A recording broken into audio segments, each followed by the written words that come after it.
Ini dalilnya semua kita sudah tahu tentunya, surah Al-Asr. Nah, ini semua insya Allah umat Islam hafal karena pendeknya surah ini ya. 3 ayat, surah nomor 103. A'udzu billahi minasyaitonir rajim. Wal 'asr, demi masa waktu yang kalian lalui di dunia. Innal insana lafi khusr. Semua manusia pasti melalui kerugian. Illa alladzina amanu wa amilus shalihat. Kecuali orang yang beriman dan beramal saleh. Itu tidak akan melalui kerugian. Allah akan berikan dia jalan keluar dari masalahnya. Dan kalaupun sampai ada sesuatu masalah atau program atau proyek dia tidak dapat, berarti baik buat dia. Pasti itu, tidak mungkin tidak. Allah selamatkan dia. Wa tawasaw bil haqqi wa tawasaw bis sabr. Maka saling mewasiatkanlah kebaikan ini dan kebenaran ini, dan saling mewasiatkanlah agar sabar selama hidup di dunia, karena kalian akan menuju ke akhirat.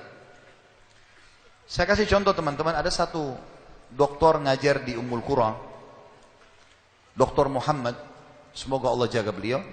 Saya pernah mendengarkan salah satu kaset ceramahnya luar biasa gitu. Dia kasih contoh, dia bilang ada seseorang, jazakallah khair, ada seseorang di Saudi, teman dia, salehnya luar biasa ibadahnya. Dia bilang, sholat malamnya gak kehilangan, sholat 5 waktu selalu on time, selalu menjaga istiqomah di jalan Allah, halal, haram.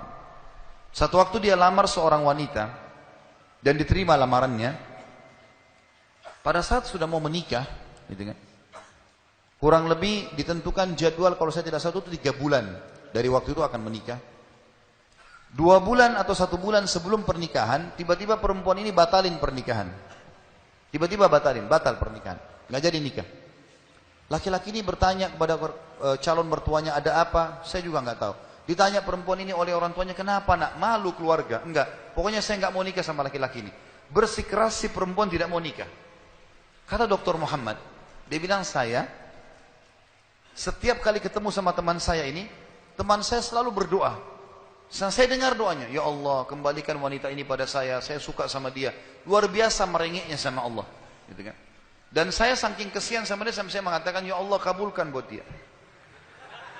Luar biasa dia mohonnya sama Allah.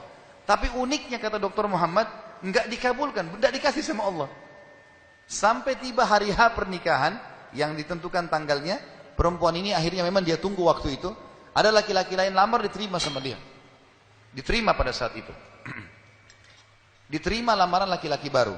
Waktu sudah menikah sama laki-laki itu, si orang soleh ini, temannya Dr. Muhammad, berhenti berdoa. Udah selesai, jadi istrinya orang, nggak boleh kita doa lagi kan. Maka Dr. Muhammad mengatakan, saya justru bertanya-tanya pada saat itu, di mana bentuk kasih sayangnya Allah kepada teman saya? Dia sudah soleh, janji Allah baik, mestinya dia dapat yang dia mau. Kenapa di sini luput? Nah ini yang saya bilang di poin ke-11, Allah selamatkan dari kerugian dan bahaya. Ternyata dia bilang, justru setelah perempuan itu nikah sama laki-laki yang jadi suaminya sekarang, saya baru tahu bentuk kasih sayangnya Allah pada teman saya. Karena ternyata baru sebulan menikah, perempuan ini periksa ke dokter, dia punya sakit di dada sebelah kanannya, maaf di payudara sebelah kanan. Dokter memvonis kena kanker payudara yang kronis, harus dipotong. Sebulan menikah, payudara kanannya dipotong. Bulan kedua, kanker itu sudah menyebar ke payudara kiri dan dipotong dua-duanya dalam 2 bulan pernikahan. Bulan ketiga, ini kejadian nyata. Bulan ketiga, ternyata perempuan ini punya masalah di urat saraf di bagian otak belakangnya, sehingga membuat kedua matanya buta. Dan bulan keempat, wanita ini meninggal dunia.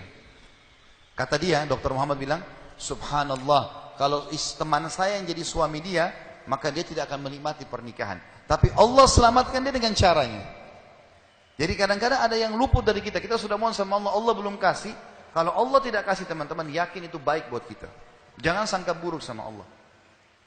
Sebaliknya, kalau kita minta sesuatu yang besar kepada Allah, tidak ada yang mustahil. Yang penting kita merengek dan manja kepada Allah. Dalam kisah yang lain di Yaman, dan ini sempat kisahnya menghebohkan Timur Tengah, anak muda hafal Quran, matanya buta. Anak ini dari kecil tidak pernah sekolah, dia ditinggal di rumah, tapi orang tuanya panggilkan guru ngaji, dia hafal Quran. Satu waktu umurnya waktu mencapai sekitar 25 tahun, dia berpikir untuk menikah, punya perasaan fitrah manusia, walaupun dia tidak melihat, dia ingin menikah. Setiap kali dia bicara sama ayahnya masalah pernikahan, ayahnya bilang, nak, siapa yang mau menikah sama kamu? Nggak ada kerjaan, matamu buta, gitu kan? Kalau misalnya ada orang yang simpatik, baru kita bukain pintu itu. Anaknya selalu merasa terpukul. Apa yang terjadi? Dia berdoa sama Allah. Dalam kisah ini dikatakan, dia cerita tentang dirinya, dia bilang, saya berdoa selama sebulan. Sebulan penuh berdoa. Mohon-mohon sama Allah. Kasih ya Allah, nikahkan saya. Dan doanya begini, ya Allah, karuniakan saya wanita yang paling cantik di Yaman, yang paling pintar, yang paling kaya. Begitu doanya. Saya sengaja datangkan contoh pernikahan supaya tidak ngantuk ini. Langsung melotot matanya laki-laki di sini. Tapi memang kisah nyata terjadi seperti itu. Maka teman-teman sekalian, di hari ke-30 dari doanya, sebulan dia berdoa, dia mimpi, ada orang datang dalam mimpinya mengatakan begini, hai anak muda, jodohmu namanya Fulana binti Fulana. Disebut nama perempuan itu. Ayahnya bernama Fulan bin Fulan. Itu tokoh masyarakat di kampung sebelah, di kota sebelah. Besok datanglah lamar. Begitu mimpinya dia. Dia bangun, kaget, dia sholat tahajud, kemudian dia sholat subuh. Habis sholat subuh dia ikut ke masjid. Buta matanya pergi sama ayahnya ke masjid. Pulang dari sholat subuh dia bilang sama ayahnya, ayah, ada enggak kota di sebelah kita ini namanya kota ini? Kata ayahnya, ada. Ada enggak orang namanya Fulan bin Fulan, tokoh di situ? Kata ayahnya, ada. Ini dalam mimpi disebut ini. Dia enggak tahu kota itu, dia enggak tahu orang itu. Kata ayahnya, ada. Itu tokoh masyarakat terkenal di sana, orang kaya raya. Ada enggak anaknya namanya Fulana binti Fulana? Kata ayahnya, ada. Kata dia, lamarin buat saya, ayah. Kata ayahnya, apa kau sadar yang kau ucapin? Perempuan ini terkenal karena cantiknya, kayahnya, pintarnya. Laki-laki kalau datang ditolak-tolakin sama dia. Kamu gak ada sekolah, buta mata, kita juga orang pas-pasan. Dia bilang, ayah, saya mimpi begini. Dari mana saya tahu nama kota itu? Saya gak pernah tahu. Dari mana saya tahu namanya, nama anaknya? Ini mimpi, suruh saya lamar hari ini. Ayah bilang, baiklah kalau gitu. Kita coba, tapi pertaruhkan nama keluarga ini. Bisa diterima, bisa ditolak. Dia bilang, pergilah ke sana. Disambut, diterima oleh orang itu. Subhanallah, ini kisah nyata ya, menghebohkan Timur Tengah kisah ini. Luar biasa. Maka pada saat itu masuk dalam rumah, disambut dan segala macam. Tuan rumahnya tanya, iya ada keperluan apa? Dia bilang, ini anak saya buta matanya tapi hafal Quran. Disebutkanlah kebaikan-kebaikannya. Entah kenapa dia minta melamar anak anda karena dia mimpi semalam. Anehnya si calon ayahnya si perempuan ini langsung bilang, saya terima lamarannya. Tiba-tiba kisah nyata begitu. Yang ayahnya si laki-laki bilang, kenapa anda spontan terima? Dia bilang, karena saya juga mimpi tadi malam. Loh, kisah nyata. Dia bilang, saya juga mimpi tadi malam, kalau hari ini akan datang anak mantu saya, namanya nama anakmu ini. Cirinya dia. Matanya buta, hafal Quran, dari kampung sebelah kota kamu. Begitu mimpinya, luar biasa. Maka dia bilang, ayahnya bilang, tapi saya tidak tahu. Ini kan pagi-pagi, tadi habis sholat subuh, siap-siap datang. Dia bilang, saya belum, kata ayahnya perempuan ini, saya belum tanya anak saya. Tergantung, anak saya terima ya sudah, kalau enggak ya enggak. Kata mereka, baiklah. Masuklah si ayah ke kamar anak perempuannya. Ini ayahnya ini sudah biasa, begitu ditanya, nak ada yang minta, saya enggak mau. Sudah biasa, nolak. Kata dia, nak, dari kampung sebelah, kota ini, kampung ini ada si fulan, matanya buta, mau melamar kamu. Anak perempuan itu bilang apa? Ayah nikahkan saya. Terima lamarannya.